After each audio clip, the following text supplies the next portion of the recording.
back to the card at hand. Bob mentioned ESPN. Streaming live on ESPN are our first 3 preliminary bouts. One of the preliminary bouts is up here on the stage, one half of it, should we say. The lovely lady down to my right, holding down the other end of this stage with all these guys up here, Mikaela Mayer. She'll be fighting on the ESPN app. And Mikaela, let me first ask you, this is the first time you'll be fighting here in New York City, here at Madison Square Garden, the Mecca of Boxing, and only your 3rd professional fight. How excited are you for the opportunity to fight here at Madison Square Garden and in front of the New York City fans? I'm definitely really excited about fighting in front of New York City fans because they're the best fans out there for boxing. I mean, it's the Mecca of boxing, and I was always envious of the girls who got to fight at the New York Golden Gloves, like Christina Cruz. So it's an honor to be here. I know I have to put on a good show because these fans know what they're looking for. So it's going to be good. And how about sitting up here with some familiar faces, all these Olympians up here, and you get to represent for women's boxing in the Olympics, which hasn't been around for too long. How good does that make you feel to represent for women's boxing up here along these fellow Olympians?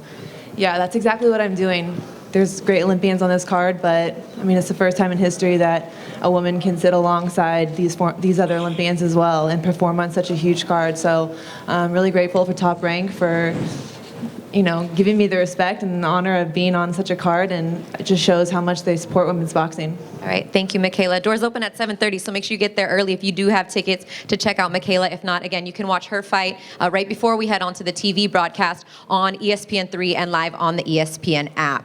And by the end of the year, this year, she's going to be in the main event. You guys are going to see, right? I'm looking forward to that. We have plenty of dates, so you'll all have plenty of action. But she is going to be star in a main event before the end of 2018. I like it, Bob. Thank you. You heard that right here. You can pull that receipt later. We'll keep the video for you. That's proof. That was right? recorded. Exactly. All right, let's move on to your left. In the bright red, big smile, big dimple, Shakur Stevenson. Not a far drive for your family and friends to come here on Saturday night, and not your first time here fighting at Madison Square Garden, but what does it mean to you, again, not only to be able to showcase your skills here, but open the show Saturday night on ESPN?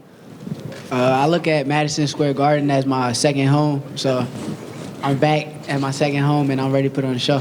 What can the fans expect watching on ESPN? This will be your debut. As Bob mentioned, millions and millions of homes have ESPN. What can they expect to see from this a little more mature now, Shakur Stevenson?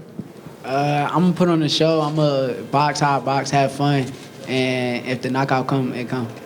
Lastly, you had a chance to come to California to spar with Vasily Lomachenko. What was that experience like for you? It was amazing being in the ring with such a great fighter, and he showed me why he's so good and why he's elite. So it was great sparring, and I appreciate the fact that he allowed me to come out there and work with him.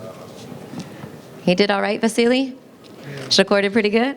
Yes, okay. You got your approval. All right, Shakur, he will be opening our... I got one more thing. Okay, go ahead. I'm going to keep saying this. I dog Terrence Crawford in basketball. Me and my team. Every time he gets the mic in his hand, Terrence, and you don't have a mic, he gets to say something. You don't get to... He says you're lying. It was 5-on-5. Yeah, I took some money from him.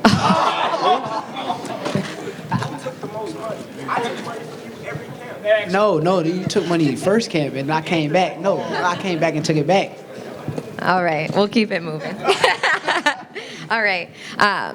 Not only in our main event, we have two 130-pounders, but we also have another 130-pound fight on the card for the vacant, or for the NABO title. To my right is Christopher Pitufo Diaz. Welcome, Chris. I'm sure you'll be watching the main event closely, as they are now in your weight division, but that is a new weight division for you, moving up from 126. How comfortable do you feel now at 130, not only the new weight class, but with your new team? Nah, I feel good. I learned something. It's not making weight, it's how you feel in the fight. And 130 is going to help me a lot with the weight and not get dehydrated and nothing like that. But after in this fight, I'm going to look amazing. I showed that. You were going to fight Casey Ramos. Things kind of changed at the last minute. But either way, you're preparing for a tough fight.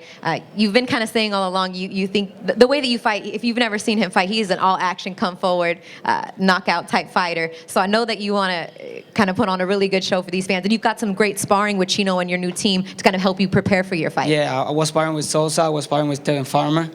elite fighters, so that's gonna help me a lot. I learned something that I fight 10 rounds. I'm not fighting 4 rounds or 6 rounds or 8 rounds. I'm gonna fight 10, and I learned something about keep pushing the boxers and make great movement, not throw hard punches a lot. So I'm gonna be better pitufo in that night. Would you like to say something in Spanish to everyone that's watching, and your fans in Puerto Rico? Gracias a mi familia. Esta pelea se la dedico a mi familia, a Puerto Rico, a todos mis fanáticos. Esta es nuestra segunda casa. Gracias por siempre apoyarme a mí, apoyar a Puerto Rico. Creo que después de esta pelea vienen muchas cosas buenas para mí, para mi familia. Yo hoy soy el tipo de boxeador que no pelea tan solo por tener una mejor calidad de vida, sino por darle una mejor calidad de vida a su familia. Y creo que después del 9 de diciembre se escribe una historia nueva de una futura estrella de Puerto Rico. Thank you, Chris. everybody. Thank you, Christina, Chris. Christina, Yes, Bob. before he finishes, I know he's been training here in the States, but he has friends, relatives, family back in Puerto Yes. Rico. Let him tell the people what is happening now in Puerto Rico, how the situation is. In my hometown, we lost like 90% destroyed. We lost a lot of furniture. We lost TVs, bed sets, and maybe everything in my house. But right now we're gonna move to Orlando and make a life there, and with my mom, brothers, and I got a lot of family there. So now Puerto Rico is not too good, but maybe in 2 years we're gonna be fine.